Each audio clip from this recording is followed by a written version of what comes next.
Hello everyone, welcome back. अब हम लोग पढ़ने वाले हैं भू संसाधन। जैसा कि अभी हमने पढ़ लिया था कि संसाधन क्या होता है एवं संसाधन कितने प्रकार के होते हैं एवं उनको किस प्रकार से संरक्षण किया जाता है, इस सब के बारे में हमने पढ़ा था। अब हम पढ़ने वाले हैं भू संसाधन क्या होता है। हम भूमि पर रहते हैं, इसी पर आर्थिक क्रियाकलाप करते हैं एवं विभिन्न रूप में इसका उपयोग भी करते हैं। अतः भूमि एक महत्वपूर्ण प्राकृतिक संसाधन है। प्राकृतिक वनस्पति, वन्य जीवन, मानव जीवन, आर्थिक क्रियाएं, परिवहन तथा संचार व्यवस्थाएं भूमि पर ही आधारित हैं। परंतु भूमि एक सीमित संसाधन है, इसलिए उपलब्ध भूमि का विभिन्न उद्देश्यों के लिए उपयोग सावधानी और योजनाबद्ध तरीके से करना चाहिए। जैसा कि संसाधन में भी हमें बताया था कि जो हमें संसाधनों का उपयोग करना चाहिए वह योजनाबद्ध तरीके से करना चाहिए। ऐसा ही यहाँ पे भूमि को लेकर भी है। भूमियों में विभिन्न प्रकार की भू आकृतियाँ जैसे पर्वत, पठार, मैदान और द्वीप आदि पाए जाते हैं। लगभग 43% भू क्षेत्र मैदान है, जो कृषि और उद्योग के विकास के लिए सुविधाजनक है। पर्वत पूरे क्षेत्र में मुख्यतः हम लोग यहाँ से डिस्कस कर लेते हैं कि जो 43% जो है वो मैदान है हमारे यहाँ पे, और इसके अलावा हम देखें 30% पर्वत हैं और 27% पठार हैं। तो मुख्यतः हमारे देश में इस प्रकार से ज़मीन को पूरा का पूरा बांटा गया है, जिसमें से भूमि जो उपयोग में है उसको निम्नलिखित उद्देश्यों से किया जाता है। पहला जो एरिया होता है उसमें वन होता है। दूसरा जो एरिया होता है कृषि के लिए अनुपलब्ध भूमि, मतलब वो लैंड जो एग्रीकल्चर के लिए अवेलेबल नहीं है, जिसमें बंजर भूमि आ जाएगी। कृषि जो गैर कृषि प्रयोजनों में लगाई जाने वाली भूमि होती है, जैसे सड़कें बनाई जाती हैं, फैक्ट्रियाँ लगाई जाती हैं, इमारतें इत्यादि में। फिर होती है पड़ती भूमि के अतिरिक्त कृषि अयोग्य भूमि, मतलब जो पड़ती ना हो, जैसे जो गायें जो एरिया चरती हैं वो चारा गाय वाली हो जाती है, वृक्ष लगे रहते हैं वो वाली। और कृषि योग्य बंजर भूमि जहाँ 5 साल से अभी तक खेती नहीं की गई हो। अब पड़ती भूमि आती है जिसको नेट शोन एरिया कहते हैं। वह भूमि होती है जहाँ पर कृषि 1 वर्ष या उससे कम समय से खेती ना की गई हो। अब हम लोग देखते हैं वर्तमान पड़ती भूमि के अतिरिक्त अन्य पड़ती भूमि या पुरातन पड़ती, जिसमें 1 से 5 वर्ष से खेती ना की गई हो, तो उसको अब आ जाता है शुद्ध निबल बोया गया क्षेत्र, जिसको बोलते हैं नेट शोन एरिया। इसको पड़ती भूमि जिसमें जहाँ 1 कृषि वर्ष से या उससे कम से खेती नहीं की गई हो। नेट शोन एरिया 1 कृषि वर्ष में 1 बार से अधिक बोए गए क्षेत्र को शुद्ध निबल बोया गया क्षेत्र में जोड़ दिया जाता है, तो वह सफल कृषि क्षेत्र कहलाता है। ठीक है, तो अब हम देखते हैं कि भारत में भू उपयोग प्रारूप कैसे बनाया जाता है। जैसे कि निर्धारित करने वाले तत्वों में भौतिक कारक, भू आकृतिक, जलवायु और मृदा के प्रकार तथा मानवीय कारक जैसे जनसंख्या, घनत्व, प्रौद्योगिकी, क्षमता, संस्कृति और परंपराएं इत्यादि शामिल हैं। भारत का कुल भौगोलिक क्षेत्र जो कि है 3.28 मिलियन स्क्वायर किलोमीटर, उसमें से हमें उसका जो कि अपने आप में 100% है, तो हमें 100% का 93% भाग के ही भू उपयोग आंकड़े उपलब्ध हैं। बाकी जो पूर्वोत्तर और जो असम को छोड़कर जो अन्य प्रांतों के सूचित क्षेत्र के बारे में जानकारी हमें है। बाद बाकी हम देखेंगे कि हमारे देश की जो आंकड़े हैं उस आंकड़ों में से, जैसा कि आप इस डायग्राम में देख पा रहे हैं, उस आंकड़ों में से सिर्फ हमारे पास 93% आंकड़े हमारे पास उपलब्ध हैं। बाकी के 7% जो पूर्वोत्तर जो असम वाले जो क्षेत्र हैं उनका हमें आंकड़े नहीं मालूम है।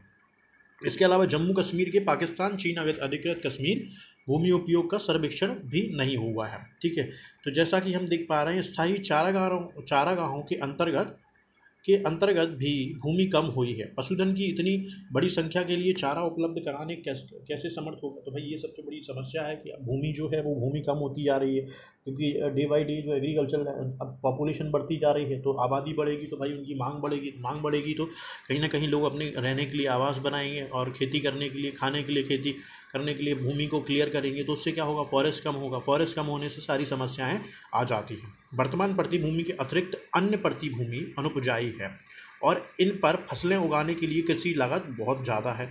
अतः इस भूमि में 2 या 3 वर्षों में 1 या 2 बार बोया जाता है, और यदि इसे शुद्ध निबल बोए गए क्षेत्र में शामिल कर लिया जाता है, तब भी भारत के कुल सूचित क्षेत्र के लगभग 54% हिस्से पर ही खेती होती है।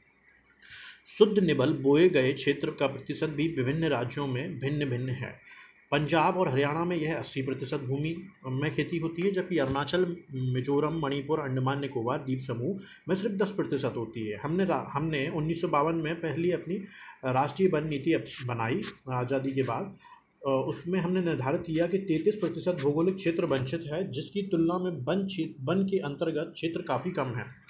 वन नीति द्वारा निर्धारित यह सीमा पारिस्थितिकी संतुलन बनाए रखने के लिए आवश्यक है। तो इसका मतलब, उनका कहने का मतलब ये था कि हमें 33% भूमि हमारे पास किसके वनों के अंदर होनी चाहिए, जो कि प्रकृति के संतुलन बनाने के लिए, उस क्षेत्र का पारिस्थितिकी संतुलन बनाने के लिए बहुत आवश्यक होती है। वह क्षेत्र के पास रहने वाले लाखों लोगों की आजीविका इस पर निर्भर होती है, एवं भू उपयोग का एक भाग बंजर भूमि और दूसरे गैर कृषि प्रयोजनों में लगाई गई भूमि कहलाती है। बंजर भूमि में पहाड़ों, चट्टानें, सूखे और मरुस्थलीय भूमि शामिल होती है। गैर कृषि प्रयोजन में लगाई भूमि में बस्तियां, रेल, सड़क, ये सभी इत्यादि होती हैं। अब भाई लंबे समय तक लगातार भूमि संरक्षण प्रबंधन की अवहेलना करने पर भू उपयोग के कारण भू संसाधनों का निम्नीकरण हो रहा है। मतलब भूमि जो है वो कहीं ना कहीं बेकार होती चली जा रही है। इसके कारण समाज और पर्यावरण पर गंभीर आपदाएं आ रही हैं, जैसे कि आज आप देख रहे हैं कि आप ग्लोबल वार्मिंग है और तापमान बढ़ता चला जा रहा है, और कहीं ना कहीं समस्याएं आ रही हैं, कहीं बाढ़ आ रहा है, कहीं पे सूखा पड़ रही है। ये सभी समस्याएं ये इसी प्रकार से पर्यावरण को ना ध्यान रखने से, सतत तरीके से विकास ना करने की वजह से हो रहा है।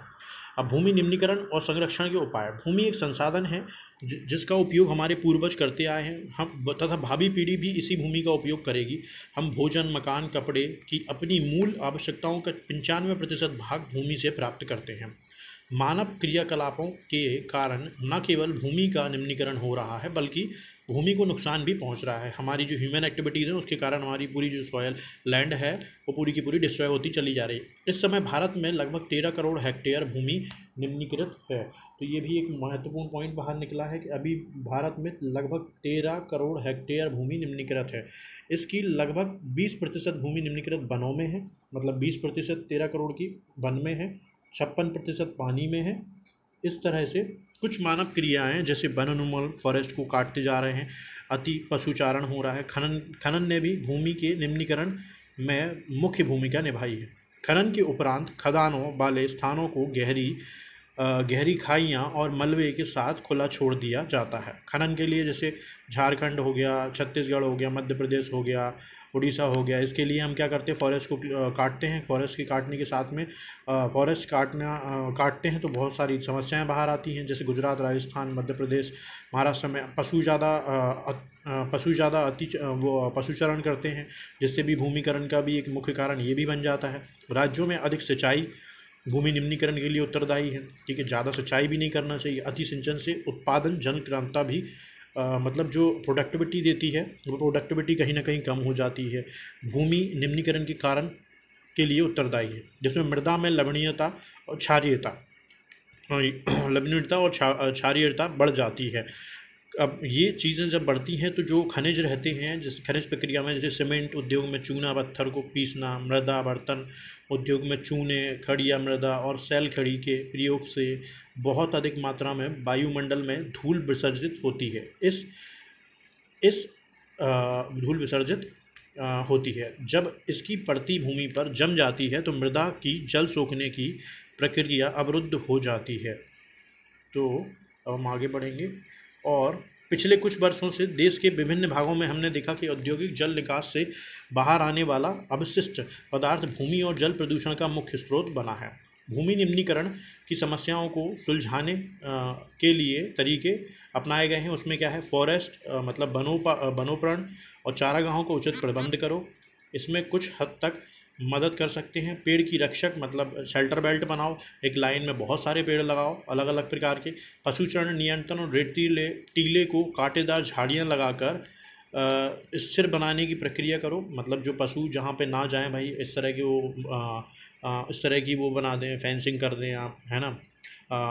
इसके अलावा भूमि कटाव की रोकथाम शुष्क क्षेत्र में की जा सकती है। सूखे क्षेत्र में भूमि जो कटती है भाई उसको देखना चाहिए। बंजर भूमि के उचित प्रबंधन करिए, खनन को नियंत्रण करिए, और औद्योगिक जल को परिष्करण के पश्चात विसर्जित करके जल और भूमि प्रदूषण को कम किया जा सकता है। तो फ्रेंड्स, ये हमारा था पार्ट 2। अब हम लोग पढ़ेंगे इसके बाद मृदा संसाधन पार्ट 3 में। Thank you.